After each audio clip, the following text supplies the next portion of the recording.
नमस्कार सर्वांना. तुम्हाला स्क्रीनवर दिसत असेल खुशखबर. खुशखबर अशी आहे की सर्वांनाच बऱ्याच जणांना माहिती असेल, परंतु ज्यांना कोणाला माहित नाही त्यांना ही खुशखबर आहे. आपण ज्याची वाट पाहत होतो. नमस्कार उदय सर. आपण याची वाट पाहत होतो तो टीईडीचा पेपर आपला 21 जूनला होणार आहे. आणि आपण जो काही अंदाज म्हणजे सरांनी स्टार्टिंगला सुद्धा सांगितलं होतं की जून मध्ये टीईटी होणार आहे. पहिल्या 4 ते 5 दिवसामध्ये आपण क्लिअर सांगितलं होतं की जून मध्ये टीईटी होणार आहे. आणि 21 जून तारीख आपली आलेली आहे. 27/3/2026 ला. आज 25 आहे. 27/3/2026 ते 16/4/2026 या ड्युरेशन मध्ये, या कालावधीमध्ये आपल्याला आपला फॉर्म टीईटीचा जो आहे तो भरता येणार आहे. आता जॉईन झालेल्यांना आता या 2 सेकंदामध्ये, या 5 सेकंदामध्ये, या अर्ध्या मिनिटामध्ये जॉईन झालेल्या सर्वांना खुशखबर डबल एकदा सांगतो. विनोद सर, सिलेबस 100% नाही, 1001% सिलेबस कव्हर होतोय आपला, कम्प्लीट होतोय. ठीक आहे. 21 जून 21 जून ही आपली टीईटीची तारीख आलेली आहे. परवा दिवशीपासून आपला टीईटीचा फॉर्म भरण्यासाठी सुरुवात होणार आहे. त्यामुळे आपल्याला आता थोडंसं सिरियसली त्या ठिकाणी परत, माझा आवाज एकदम क्लिअर आहे, मोठा आहे, चांगल्या पद्धतीने आवाज यायलाय. तुम्हाला थोडीशी रेंज प्रॉब्लेम असेल. चलो, तर टीईटीच्या बाबतीमध्ये आता नोटिफिकेशन आलेलं आहे, फॉर्म भरायला सुरू होणार आहे. त्यामुळे सर्वांनी आपला जो काही अभ्यास आहे तो थोडासा वाढवण्याचा प्रयत्न करा. ज्यांचा पेपर फर्स्ट आहे त्यांनी कोणत्या कोणत्या पद्धतीने त्या ठिकाणी आपल्याला टीईटी पास होता येईल, कोणत्या टॉपिकला जास्त वेटेज देता येईल याचा अभ्यास करा. आणि आम्ही तर सगळे आहोतच तुम्हाला सांगण्यासाठी. त्याचबरोबर सेकंड पेपर ज्यांचा आहे त्यांनी सुद्धा थोडंसं डिप्थ कशी आपल्याला अभ्यासाची वाढवता येईल, कारण तिथं तुम्हाला मेथडवरती एक्झाम द्यायची आहे. तर सगळ्या आपल्या सर्व शिक्षक बंधू भगिनींना परत एकदा सांगतो की 27 तारखेला आपला टीईटीचा फॉर्म भरायला सुरू होत आहे. एक नाही, मला कालच 1-2 शिक्षकांचे आपल्या कॉल आले होते की सर कधी चालू होईल फॉर्म भरायला, टीईटी कधी होणार आहे. आणि मी रात्री सुद्धा त्यांना सांगितलं होतं की जून मध्ये टीईटी होणार आहे. हा, घेणार आहे, पंचायत राज घेणार आहे, आपलं महाराष्ट्र जिओग्राफी जवळपास. आता आपण नदी प्रणाली, आता काल थोडंसं आपल्याला थोडंसं टेक्निकल अडचण होती, पण आपण ते सुद्धा कव्हर करूया. हिस्ट्रीकडे जाणार होतो आपण लगेच. ठीक आहे. 9 जून 2026 ला आपलं प्रवेश पत्र टीईडीचं येणार आहे. म्हणजे प्रवेश पत्राची डेट दिलेली आहे, फॉर्म भरायची डेट दिलेली आहे, आणि कोणत्या तारखेपासून कोणत्या तारखेपर्यंत फॉर्म भरायचा आहे ते सुद्धा क्लिअर सांगितलं गेलेलं आहे. त्यामुळे आपल्यासाठी खुशखबर आहे. ठीक आहे.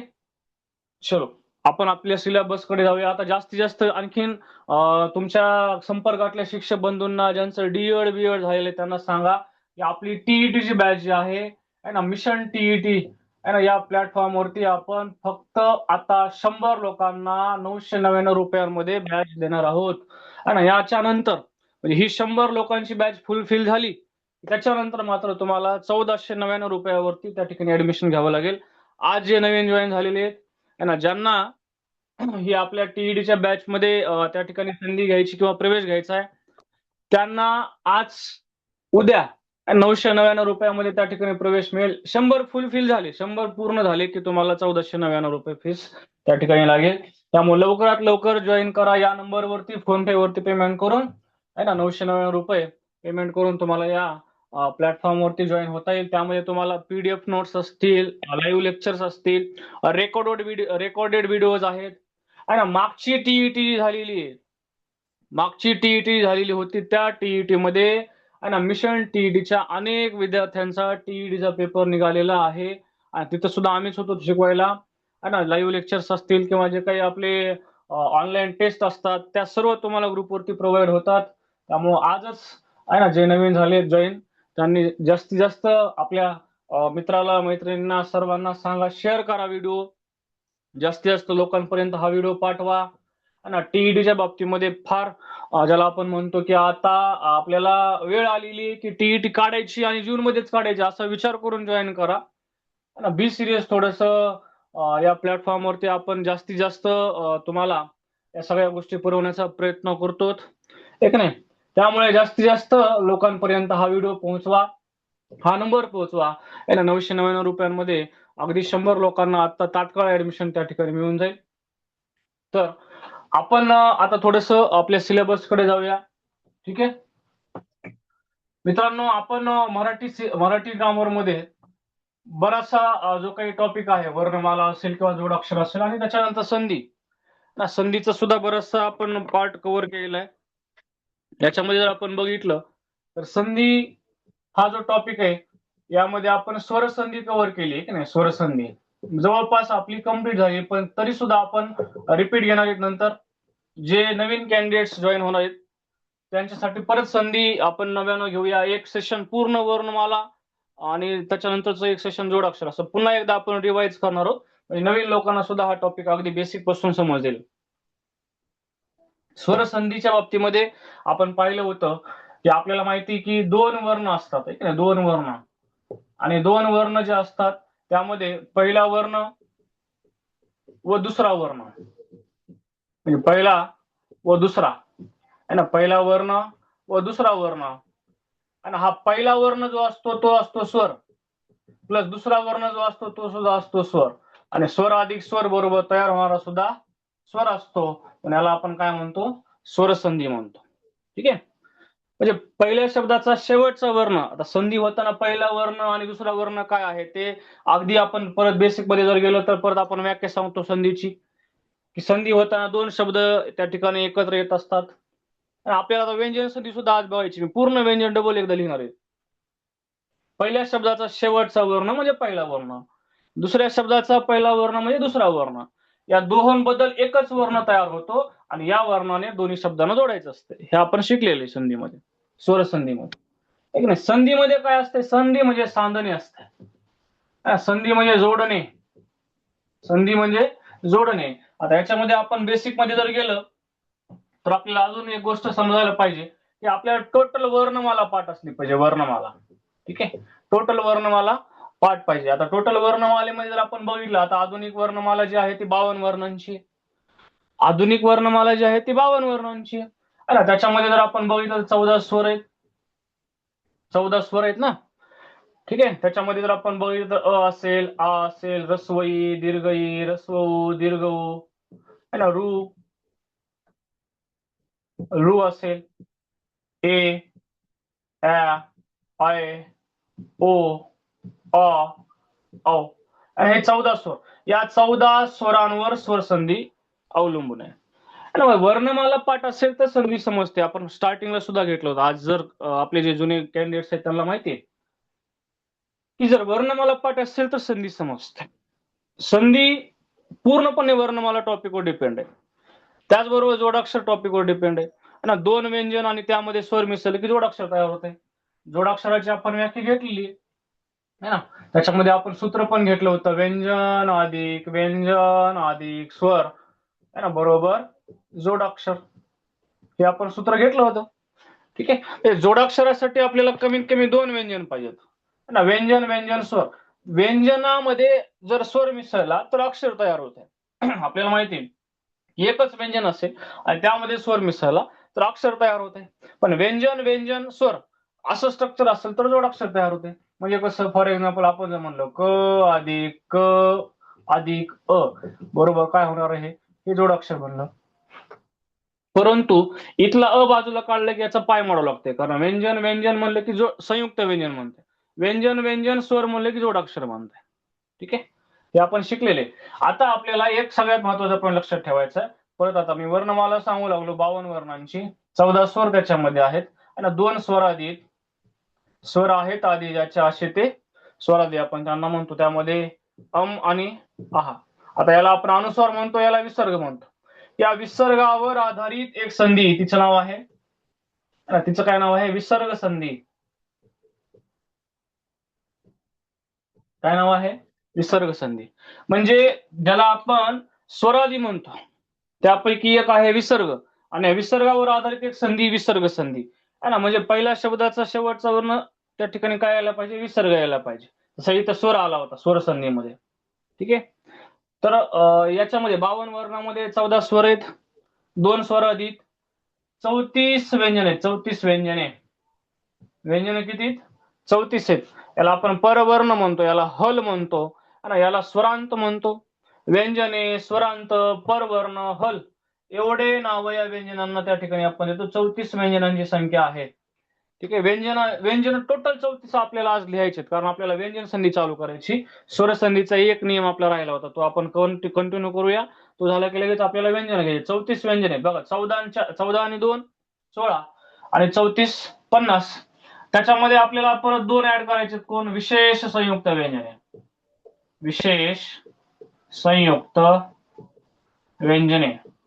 या विशेष संयुक्त व्यंजनामध्ये जर आपण बघितलं तर क्ष आहे आणि न्य आहे. क्ष आणि न्य हे 2 विशेष संयुक्त व्यंजने. यांना सबनिसांनी आपल्या मराठीच्या वर्णमालेमध्ये स्थान दिले, म्हणून हे सुद्धा आपल्या वर्णमालेमध्ये येतात. 14 आणि 2 16 आणि 34 50 आणि हे 2 52 अशी आधुनिक वर्णमाला 52 वर्णांची. ही वर्णमाला संधीसाठी बेसिक आहे, म्हणून मी थोडस तुम्हाला सांगितलंय. आता आपण व्यंजनांकडे जाऊया. हे 34 व्यंजन अगोदर घेऊया, त्याच्यानंतर आपल्याला व्यंजन संधी सुद्धा शिकायची. ठीक आहे. तत्पूर्वी हे सगळं झालेलं आहे. जुने आपले जेवढे काही आपले बंधू भगिनी त्या सगळ्यांना हे शिकवलेलं आहे आपण. आता मी काय घेतलं, कारण आज काही नवीन आपले सहकारी जॉईन झालेले असतील आणि त्यांना सुद्धा माहिती असावं की काय चालू आहे, काय झालेलं आहे. तर फक्त वर्णमाला टॉपिक झालाय, जोडाक्षर टॉपिक झालाय, संधीमध्ये स्वर संधी झालेली, आपण ते पुन्हा एकदा कव्हर करूया. जुन्यांना सुद्धा रिव्हिजन होईल, नव्यांना सुरुवात होईल. ठीक आहे. एकच नियम आपला स्वर संधीचा राहिला होता, तो आता कव्हर करूया आणि त्याच्यानंतर पुन्हा व्यंजन सगळे सांगतो, व्यंजन संधी चालू करूया. ठीक आहे. स्वर संधीचा एक नियम आपला राहिलाय, तो आपण कव्हर करूया. चलो, आता थोडस स्पीड कमी करतो, कारण आपण ट्रॅक वरती आलो एकदम सिलेबसच्या. चलो बघा, ए हा स्वर आहे, आय हा स्वर आहे. ठीक आहे. याचा उच्चार अय, याचा आय. ठीक नाही. फॉर एक्झाम्पल याचा काय होणार आहे? अय होणार आहे. याचा काय होणार आहे? आय होणार आहे. ठीक आहे. आपण या दोघाला बी ए ए म्हणायचं नाही. हा आहे अय, हा आहे आय. ठीक आहे. त्याच्यानंतर ओ. आता याचा जर उच्चार आपण केला तर तो कसा असला पाहिजे? प्रॉपर अ असला पाहिजे. ठीक आहे. आणि त्याच्यानंतर आवचा उच्चार करताना असा उच्चार असला पाहिजे, आव. ठीक आहे. अय, आय, औ, आव या 4 लोकांचा असा उच्चार होतो. ठीक आहे. हे बेसिक. आता थोडस पुढे जाऊया.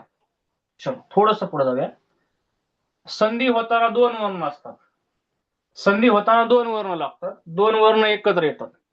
यांच्या पुढे म्हणजे संधी होणाऱ्या वर्णांमध्ये पहिला वर्ण या चौघापैकी एक असेल आणि यांच्या पुढे कुठलाही वर्ण पुढे आला, म्हणजे कुठलाही स्वर आला, कारण स्वर संधी शिकायला एच्या पुढे कुठला तरी स्वर आलाय, आयच्या पुढे कुठला तरी स्वर आलाय, ओच्या पुढे कुठला तरी स्वर आलाय आणि औच्या पुढे कुठला तरी स्वर आलाय, त्यावेळेस आपण लिहूया इथं.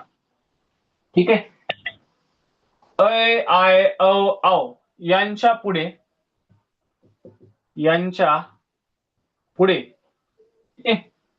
जर यांच्या पुढे जर स्वर आला, ठीक आहे, यांच्या पुढे स्वर आला म्हणजे हे पहिले वर्ण आहे, दुसरा वर्ण स्वरच आलाय, तर स्वर आला तर एचा, आयचा, ओचा, औचा, एचा होतो अय, आयचा होतो आय, ओचा होतो औ आणि आवचा होतो आव. इथं काना आला, इथं काना नाही, इथं काना आला, इथं काना नाही. हा, लक्षात घ्या काय होईल, बदल काय होईल ते लक्षात घ्या. असा होतो, असा बदल होतो. हा नियम आहे, हा नियम आहे यांचा. आता एक छोटं उदाहरण सांगतो बघा. एक उदाहरण घेऊया, लगेच समजून जाईल तुम्हाला. मी जर असं म्हणलं ने अधिक अन, बघा थोडस लक्षात घ्या, ने अधिक अन, तर या 2 शब्दांपैकी या 2 शब्दांना एकत्र केल्यास कोणता शब्द तयार होतो ते आपल्याला तयार करायचं. आता बघा, या शब्दाची फोड केली म्हणजे आपला पहिला वर्ण कोण येणार आहे? ए येणार आहे, ए. ठीक आहे. एच्या पुढे काय आलाय? आलाय.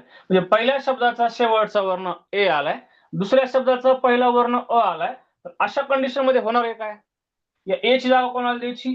अला द्यायची. कारण आपण दिलं ना एच्या, आयच्या, ओच्या, औच्या यांच्या पुढे स्वर आल्यास एचा काय होणार आहे? अय होणार आहे. मग एचा काय करायचा? अय करायचा. या एच्या वेळी आलेल्या अय मध्ये हा ऍड करायचा, म्हणजे ऍड केला. ठीक आहे. आता आपण जर बघितलं जसं तसं राहील, य मध्ये मिसळला की अय अक्षर तयार होते, म्हणजे अयने जोडायचे या दोन शब्दांना. ओके. चला आता थोडस अजून बेसिक मध्ये बघू. ओके. चला इथपर्यंत कळालं का? इथं पहिल्या शब्दाचा शेवटचा वर्ण ए आहे, दुसऱ्या शब्दाचा पहिला वर्ण आहे. पहिल्या शब्दाचा शेवटचा वर्ण ए, दुसऱ्या शब्दाचा पहिला वर्ण ए ची जागा अला दिली, कारण नियमानं सांगितलंय की एच्या पुढे जर आला, म्हणजे कुठला तरी स्वर आलाय, तर ए ची जागा अला द्या. अ मध्ये हा ऍड करायचा. जसाला तसं ठेवलं. य व्यंजन आहे, त्याचा पाय मोडलाय, य मध्ये मिसळलं की अय झालं. याने जोडायचे या दोन्ही शब्दांना. इथला ए कटलाय, वर राहिले फक्त न, त्याचा पाय मोडावा लागेल. ठीक आहे. आणि आता इथं जोडायचं य ने, अयने जोडायचं, सॉरी अयने जोडायचं, याचं पण पाय मोडायचं. इथलं कटलं, वर राहिले न. आता न व्यंजन आहे, कारण त्याचा पाय मोडलाय, इथला स्वर खाली आला ना, तो कटलाय. न मध्ये मिसळला की काय होणार आहे? न आहे ना, हे याच्यामध्ये मिसळलं, य व्यंजन य मध्ये न मिसळला. ठीक आहे. एक मिनिट इथला पाय मोडायची गरज नाही, इथला पाय मोडायची गरज नाही. न जशाला तसं घेतलं, न जशाला तसं घेतलं, त्याचा पाय मोडला होता, तो त्याच्यामध्ये घेतला आहे ना. य जशाला तसं घ्या, राहिलेलं न, हे न इथं घेऊया. तयार होणारा शब्द काय असेल?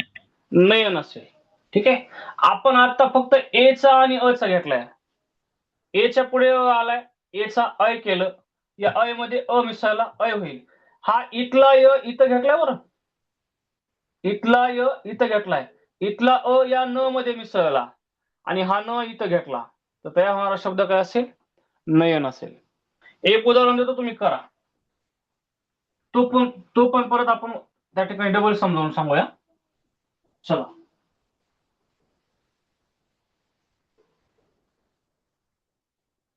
गे अधिक अन.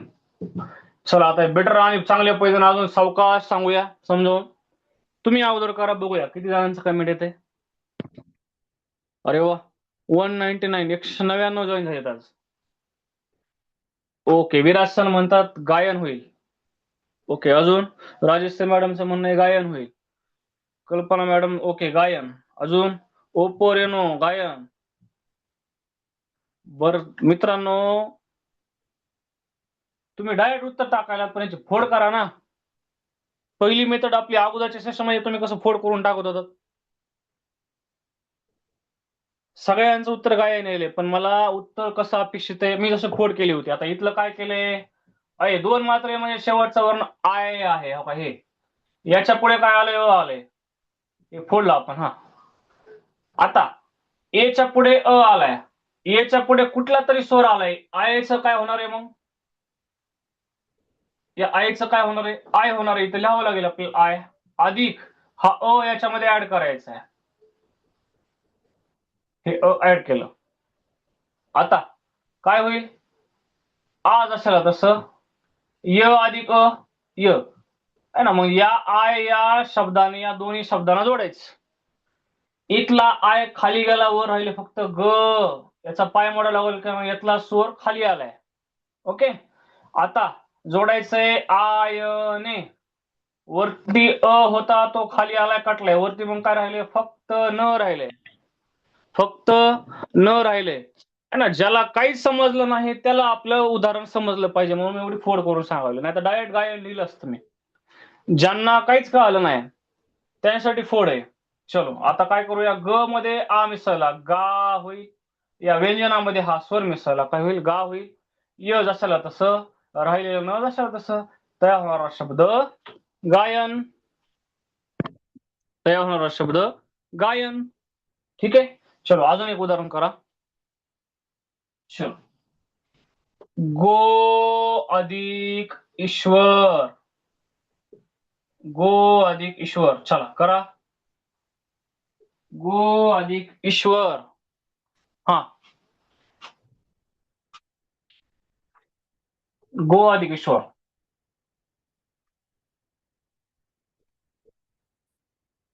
अभिजित सर तुमचा कीपॅड मराठी घ्या बरं. हम्म.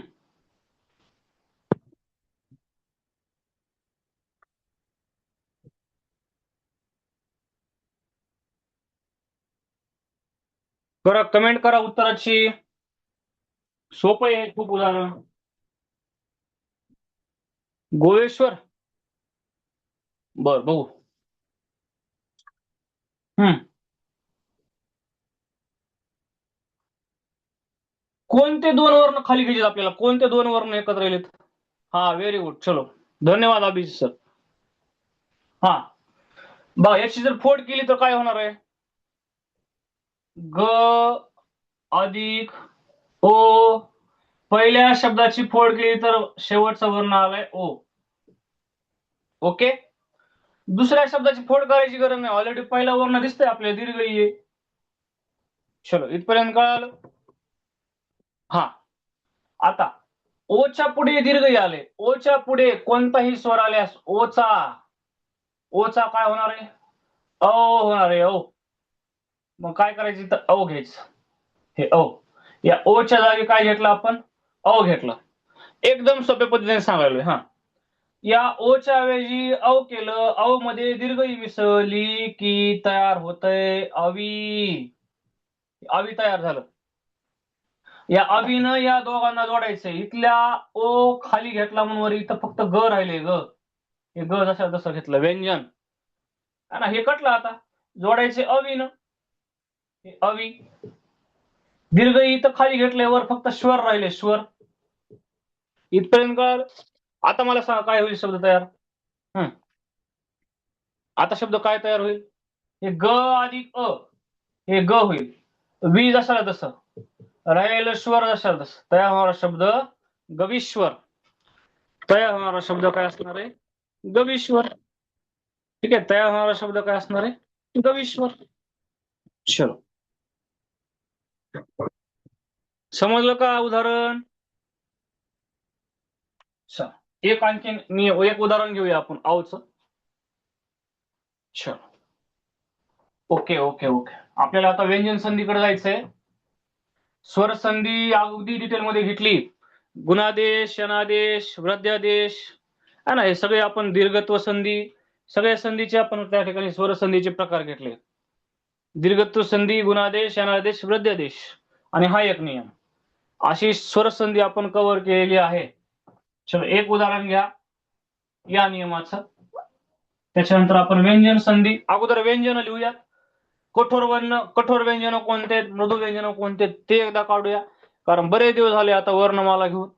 आपल्याला कठोर व्यंजन कोणते आहेत आणि मृदू व्यंजन कोणते आहेत आणि अनुनासिक कोणते आहेत हे कळालं पाहिजे.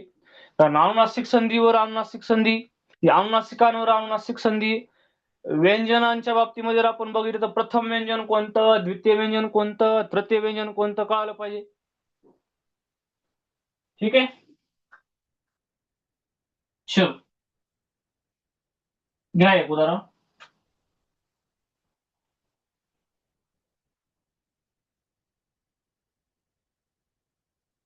प अधिक अन.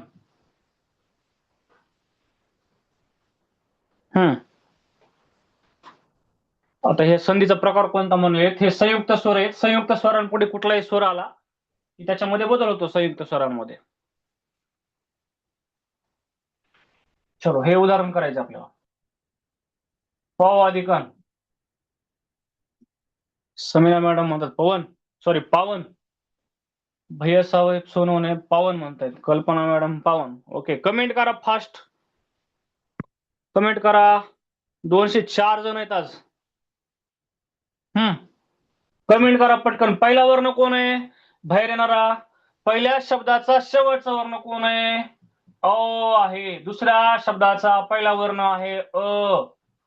औच्या पुढे कुठलाही स्वर आल्यास औच काय होणार आहे? आव होणार आहे. आव म्हणून इथं आव घ्या. हे आव. या औच आव झालं आणि या आव मध्ये हा अ ऍड करायचा. मग आता इथं अ ऍड केला तर इथं काय होणार आहे आता? आव. इथं पाय मोडायची गरज नाही. आता आव झालं. यानं जोडायचं या दोन शब्दाला. इथला आव खाली आला, वर राहिले फक्त प. जोडायचंय आवने. इथला अ खाली आलाय, वर राहिले फक्त न. प अधिक आ, पा. व जशाला जसं, न जशाला तसं, त्या शब्द पावन. हा, स्वाती मॅडम राईट केली बघा कमेंट. अच्छा, व्हेरी गुड. पावन. ठीक आहे, चलो. चला आपण जाऊया आता व्यंजन संधीकडे. व्यंजन संधीकडे जाऊया. परत एकदा सांगतो, टीईटीची डेट आलेली आहे. 21 जुलै टीईटी होणार आहे. 27 तारखेला टीईटीचा फॉर्म भरायला चालू होईल. सारखं बऱ्याच जणांचे प्रश्न होते, टीईटी कधी, टीईटी कधी. कल्पना मॅडम, हे चारही स्वर ए, आय, औ हे संयुक्त स्वर आहेत. याला स्पेसिफिक असं नाव देता येणार नाही. आपण असं म्हणू शकतो की संयुक्त स्वरांपुढे कुठलाही स्वर आल्यास, हे सोडून म्हणजे या चार स्वरांपुढे कुठलाही दुसरा स्वर आला, ह्यांच्यामध्ये बदल व्हायला. एच अय होईले, आयच आय होईले, ओच अ होईले, औच आव होईले. याला स्पेसिफिक काही गरज नाही नाव द्यायची या संधीला. फक्त संयुक्त स्वरांच्या पुढे कुठलाही स्वर आल्यास यांच्यामध्ये बदल होतो, एवढं पाठ करा. ठीक आहे, चल.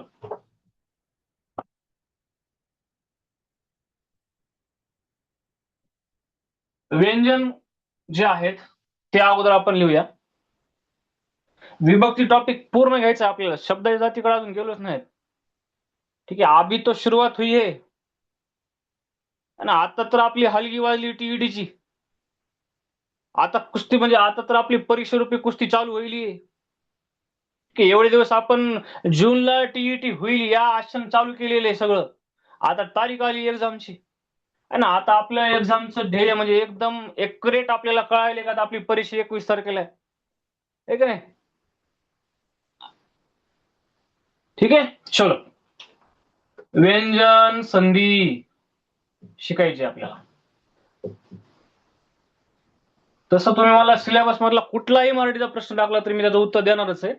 परंतु आता आपण संधी टॉपिकवर आहेत. संधीवरती जर तुम्ही प्रश्न विचारला म्हणजे याच्यावरती तुम्हाला काही डाऊट असेल तर विचारू शकता. तसं कुठलाही डाऊट असेल मराठीचं तर तुम्ही विचारा. आता आपण सेशन चालू केल्या. एक प्रश्न आला होता की मराठी आणि हिंदी जमल का घ्यायला मेथड. हिंदी घ्यायला जमल का, हिंदी घ्यायला जमल का. आपलं सेशन चालू व्हायचं अगोदर एका मॅडमचा मेसेज मला आला होता की हिंदी जमते का सर घ्यायला. आता या विषयावरती आपलं म्हणजे पीएचडी झाली. आता कोणते विषय घ्यायचे त्याच्यावर. फर्स्ट मेथड आपल्याला हिंदी घ्यायची, सेकंड मेथड आपल्याला मराठी घ्यायची. आता हे हिंदी मराठी जर आपण मेथड घेतल्या तर बाकीचा पेपर हिंदीत येतंय का मराठीत येते हा प्रश्न आला होता एक. आता तुम्ही सांगा मला काय उत्तर सांगायचं मी. करा बरं कमेंट. फर्स्ट मेथड हिंदी घेतली, दुसरी मेथड मराठी घेतली तर आपलं पर्यावरण म्हणजे परिसर अभ्यास,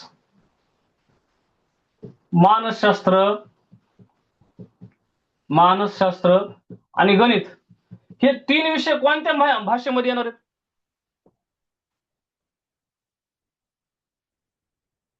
एवढ्या वेळ सांगितलं आता आपण तेवढी चर्चा केली याच्यावरती, तरी पण आता तुमच्यापैकी नाही बरं का, एक दुसऱ्या मॅडमचा आला होता मेसेज की हिंदीमध्ये फर्स्ट मेथड आहे, सेकंड मेथड मराठी आहे, बाकीचे विषय मराठी आणि इंग्रजीमध्ये येणार आहेत ना. आपली मराठी टीईटी मराठीतच होणार आहे ना, हिंदीमध्ये थोडं होणार आहे. बरोबर आहे का. बघा, पर्यावरण मराठीतच येणार आहे, मानसशास्त्र मराठीतच येणार आहे, गणित मराठीतच येणार आहे, हिंदी हिंदीत येणार आहे, हिंदी मराठीत येणार नाही, मराठी मराठीतच येणार आहे. फक्त एकच पेपर तुमचा, पेपर मधला एकच विषय तुमचा हिंदी मधला हिंदीत येणार आहे. आणि त्याच्यामध्ये काहीच विषय नाही. तुम्ही हे विषय घेऊन जर टीईटी पास झाला तर तुम्हाला काहीच अडचण येणार नाही. ठीक आहे, 1001% हे विषय घ्या, 100% टीईटी निघते. इथं हिंदीमध्ये 15 प्रश्न आरामशीर तुमचे एकदम असे डोळे झाकून तुम्हाला काय ह्याच्यामध्ये कविता येते. त्या कवितेतले 10 प्रश्न, 7-8 प्रश्न, 7-8 प्रश्न तर सहज येतात पॅसेज मधले. आणि हा, पॅसेज मधले कवितेचे प्रश्न सोडले तुम्हाला इथे 17-18 मार्क पडतात. व्याकरण काही प्रश्न सोडले 25 मार्क पडतात हिंदीमध्ये, मराठीमध्ये 25 सरासरी. इथंच तुमचे 50 मार्क होलेत ना. सरासरी आपण असं म्हणूया की इथं 45 मार्क होईल तुमचे 2 विषयाचे, हिंदीचे मराठीचे. बाकी मग पर्यावरणचे, मानसशास्त्राचे, गणिताचे आहे ना. काही लोकांनी तुक्के मारले गणितामध्ये सीटीटीला, तरी पेपर निघाला यांचा. सीटीटी तर सगळ्यात सोपं. ठीक आहे. त्याच्यामुळे बाकी तुम्हाला काहीच अडचण नाही. हा फॉर्म्युला वापरा. आपण आपल्या प्लॅटफॉर्मवरती सर्वांना हेच सांगतोय. फर्स्ट पेपर हिंदी घ्या, सेकंड पेपर मराठी घ्या. तुमचा पेपर सोप्या पद्धतीने तुम्ही काढू शकतात. ठीक आहे. चलो व्यंजन संधीकडे जाऊया. व्यंजनालाच परवर्ण म्हणतात, व्यंजनालाच हल म्हणतात, व्यंजनाला स्वरांत म्हणतात. व्यंजन एकूण 34 आहेत. अगोदर सगळे व्यंजन आपण लिहून काढूया. चलो क ख ग घ न, च छ ज झ न, ट ठ ड ढ न, क च ट त, त थ द ध न समा, हे ध येतं. ठीक आहे. एखादा अक्षर जर ओळखू आलं नसेल तर तुम्ही कमेंट करून सांगू शकता सर ते ओळखू ना. जसं माझं अक्षर चांगलं आहे, बोर्डचा प्रॉब्लेम आहे. ठीक आहे. क च ट त, प फ ब भ म, या 25 लोकांना स्पर्श व्यंजन म्हणतात. का नाही, जे जुने त्यांना लगेच रिवाईज झालं असेल की या लोकांना स्पर्श व्यंजन म्हणतात, यांना वर्गीय व्यंजन म्हणतात. काही पहिला वर्ग, दुसरा वर्ग, तिसरा वर्ग, चौथा वर्ग, पाचवा वर्ग. पेपर ज्यांचा पहिला आहे त्यांना 5वी पर्यंतचा वर्ग असतो, म्हणून हे 5 वर्ग आहेत. ठीक आहे. योगायोगानं जुळला योग. ठीक आहे. योगायोगानं योग जुळला. 5 वर्ग आहेत. पहिला वर्ग, दुसरा वर्ग, तिसरा वर्ग, चौथा वर्ग, पाचवा वर्ग. आता हा पहिला आणि दुसरा वर्ग कठोर व्यंजनांचा वर्ग आहे ना. पहिलीचा वर्ग आणि दुसरीचा वर्ग सांभाळताना नाकी जीव येते, म्हणून पहिला वर्ण आणि दुसरा वर्ण कठोर व्यंजनांचा वर्ण आहे. तिसरा आणि चौथा वर्ग जो आहे तो मृदू व्यंजनांचा आहे, मृदू व्यंजनांचा. ओके. तिसरा, चौथा आहे ना. पहिले 2 वर्ग जे आहेत ते कठोर व्यंजन आहेत. कठोर व्यंजन इथं लिहितो, कठोर व्यंजने. ठीक आहे. आता व्यंजन संधीचा पहिला नियम घेताना हेच आहे बरं का. तिसरा आणि चौथा वर्ग जो आहे तो आहे मृदू व्यंजनांचा. कसला आहे तो? मृदू व्यंजने. मृदू व्यंजन इथे. शेवटचा 5वीचा वर्ग जो आहे तो थोडा हुशार असते, म्हणून त्याला अनुनासिक म्हणायचं. अनुनासिके, त्याला म्हणायचं अनुनासिके. ठीक आहे. याच्यावरतीच व्यंजन संधीचा पहिला, दुसरा, तिसरा 3 नियम या स्पर्श व्यंजनावर आहेत. व्यंजन संधी शिकायची, व्यंजन संधी शिकायची तर बघा, पहिले क ख च छ ट ठ त थ प फ कठोर व्यंजन आहे, स्पर्श व्यंजन आहे हे की नाही. व्यंजन संधीमध्ये हे स्पर्श व्यंजन फार महत्वाचे. ह्याला स्पर्श व्यंजन म्हणूया आपण. स्पर्श व्यंजने आहे ना. एकूण व्यंजने किती? 34 आहेत. त्यापैकी आपण 25 काढलेत. आता ह्याचं डिवायडेशन कोण आपण कठोर व्यंजने, मृदू व्यंजने आणि अनुनासिक केले. आता ह्याच्यामध्ये आपल्याला अजून ऍड काय करायचंय बघा. य र ल व आहे ना. हे जे आहेत हे य र ल व अर्ध स्वर आहेत बघा. हे 25, 26, 27, 28, 29 झाले. य र ल व यांना म्हणायचं अर्ध स्वर. ठीक आहे. श श स यांना म्हणतो आपण उष्मे, यांना आपण उष्मे म्हणतो. हे कठोर वर्ण म्हणून ओळखले जातात. हे 10 कठोर व्यंजन पण आहेत, कठोर वर्ण पण आहेत. हे 3 जण कठोर वर्ण आहेत, व्यंजन सुद्धा आहेत है ना. उष्मे यांना सितकार सुद्धा म्हटलं जातंय. ठीक आहे. याला घर्षक सुद्धा म्हटलं जातं. हे सुद्धा आपण शिकलोय. 29 झाले इथवर. 30, 31, 32 बरोबर आहे. ह महाप्राण वर्ण आहे, महाप्राण व्यंजन आहे, महाप्राण आहे. आणि त्याच्यानंतर हा एक वर्ण व्यंजन आहे, त्याला आपण स्वतंत्र व्यंजन म्हणतो. स्वतंत्र व्यंजन, स्वतंत्र व्यंजन. ठीक आहे. बघा 29, 30, 31, 32, 33 आणि 34 असे टोटल व्यंजने किती? टोटल टोटल व्यंजने किती? 34 व्यंजन आहेत. या 34 व्यंजनांवरती व्यंजन संधी आहे. ठीक आहे. परत एकदा सांगतो, सर्व स्वर ब्राह्मी काय? ब्राह्मी लिपी आहे, ती आपण घेतलेली आहोत. ब्रह्मदेवानं साक्षात ब्रह्मदेवानं तयार केलेली लिपीला ब्रह्मलिपी म्हटलं जातं. हा द्रविडियन वर्ण ळ त्याला स्वतंत्र वर्ण म्हणतो, स्वतंत्र व्यंजन म्हणतो. ळ हा संस्कृत मधून आलेला नाही. 33 व्यंजने संस्कृत मधून आलेत, एकच द्रविडियन आलाय ना. द्रविडियन लोक दक्षिणेकडे होते. तामिळनाडू, आंध्र प्रदेश, तेलंगणा, केरळ या भागातले जे काही लँग्वेजेस आहेत त्यांना द्रविडियन भाषा म्हटलं जाते. महाराष्ट्राची मराठी भाषा, बंगाली भाषा, गुजराती भाषा, बाली भाषा, संस्कृत भाषा आणि या सगळ्या आर्य गटातले आहेत. उत्तर भारतातल्या जेवढ्या काही लँग्वेज आहेत हिंदी सहित आर्य गटातले आहेत, ज्यांची लिपी देवनागरी आहे. आता आपण व्यंजनावरती बोललो. आता आपण काय करूया, डायरेक्टली व्यंजन संधीचा एक पहिला नियम चालू करूया व्यंजन संधीचा. ठीक आहे. बघा, कठोर व्यंजन हे 10 आहेत, मृदू व्यंजन हे 10 आहेत आणि अनुनासिक स्क्रीनशॉट काढा. हे तुम्हाला समजलं नसेल तर तुमच्याकडे स्क्रीनशॉट काढून ठेवा, किंवा तुम्ही जर लिहिलं असेल तर बेटर राहील, कारण आता नियम जो घ्यायचा आहे तो याच्यावरच आहे, म्हणून हे डबल एकदा घ्यावं लागले. क्लिअर करूया आणि नियम घेऊया पहिला.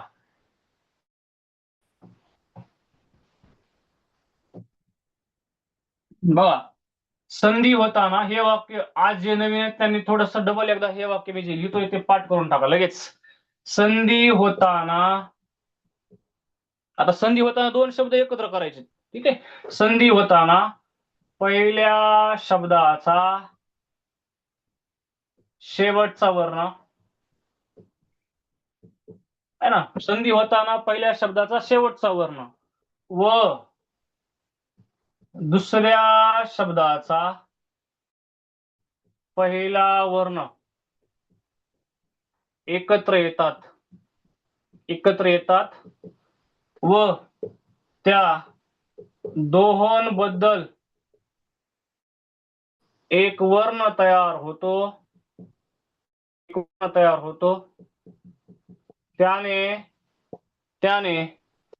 दोन शब्दांना जोडावे,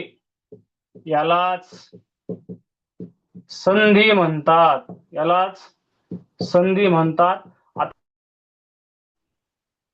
हे एवढं वाक्य पाठ झालं की 50% संधी समजते. आणि हे वाक्य पाठ असेल आणि स्वर कोणते आहेत, व्यंजन कोणते आहेत, विसर्ग कोण आहे, हे सगळं क्लिअर असलं की राहिलेलं 50% समजते, म्हणजे 100% संधी समजते. डबल एकदा वाचा.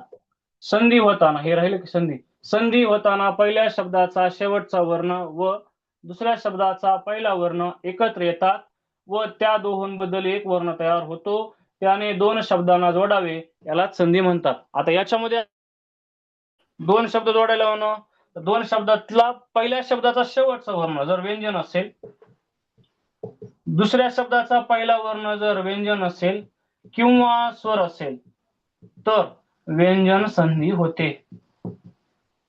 व्यंजन अधिक व्यंजन किंवा स्वर, इथं व्यंजनाऐवजी स्वर आला तरी चालतंय. व्यंजन अधिक व्यंजन इज इक्वल टू व्यंजन संधी. व्यंजन अधिक स्वर इज इक्वल टू व्यंजन संधी.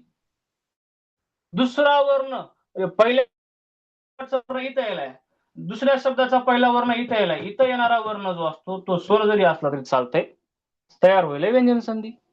फॉर एक्झाम्पल एक उदाहरण घेऊया. आपण जर असं म्हणलं, समजा आपण जर असं म्हणलं विपद अधिक काल है ना, विपद अधिक काल. आता विपद या शब्दाचा पहिला विपद आहे, दुसरा शब्द काल आहे. ठीक आहे. पहिला शब्द विपद आहे, दुसरा शब्द काल आहे. पहिल्या शब्दाचा शेवटचा वर्ण कोण आहे? द आहे, म्हणजे व्यंजन आहे, म्हणजे इथं व्यंजन आले. दुसऱ्या शब्दाचा पहिला वर्ण व्यंजन आहे, म्हणजे इथं व्यंजन आले, म्हणजे इथं व्यंजन आहे ना. आता इथं विपद द च्या पुढं क आलाय, म्हणजे द जो आहे तो स्पर्श व्यंजन आहे, त्याच्या पुढं क कठोर वर्ण आलाय. तर द चा काय होतंय? त होतंय. त अधिक क बरोबर क होतंय. इथला काना इथं जातंय, का होतंय. आणि दोघांना जोडतो ना शब्द तयार होतोय विपद काल. तो कसा होतोय ते आपण पुढे बघणारच आहे. तुम्हाला एक उदाहरण सांगायला. तयार व्हायला विपत काल असा शब्द तयार होतो. व्यंजन अधिक व्यंजन बरोबर व्यंजन संधी, व्यंजन अधिक व्यंजन किंवा स्वर बरोबर व्यंजन संधी. हे सूत्र पाठ असलं पाहिजे, हे सूत्र पाठ पाहिजे. ठीक आहे. चलो आता नियम लिहूया. एक नियम घेऊया, त्याच्यानंतर आपण थांबूया. ठीक आहे. एका मिनिटामध्ये आपण नियम घेऊया. चला नियम काय म्हणते बघा. स्पर्श व्यंजनापैकी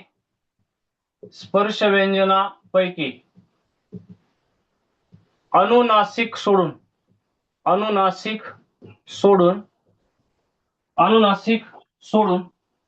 कोणत्याही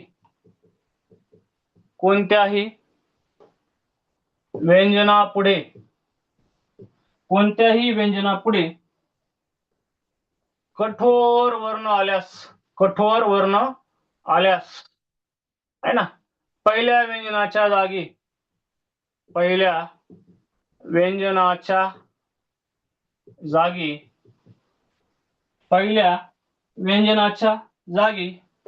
त्याच गटातील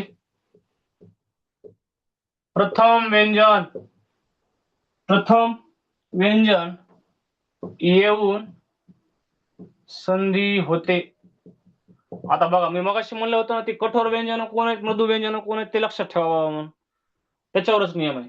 स्पर्श व्यंजनापैकी अनुनासिक सोडून म्हणजे शेवटची पंगत सोडून है ना, इकडले जे 4 पंक्ती त्याच्यातला कुठलाही वर्ण असेल पहिला वर्ण म्हणजे त्याला आपण एक्स म्हणूया, अधिक वाय, हा कोण असणार आहे वाय. आता एक्स कोण आहे, अनुनासिक सोडून कोणताही एक स्पर्श व्यंजनापैकी. पण इथला वाय म्हणजे कोण आहे, कठोर वर्ण पाहिजे. इथं कोण पाहिजे, कठोर वर्ण पाहिजे. तर याची जागा याच्याच गटातला पहिला वर्ण घेईल असं म्हणतोय. डबल एकदा नियमाचा एक उदाहरण घेऊया आपण. तुम्ही वाचून घ्या नियम, एक उदाहरण देतो मी.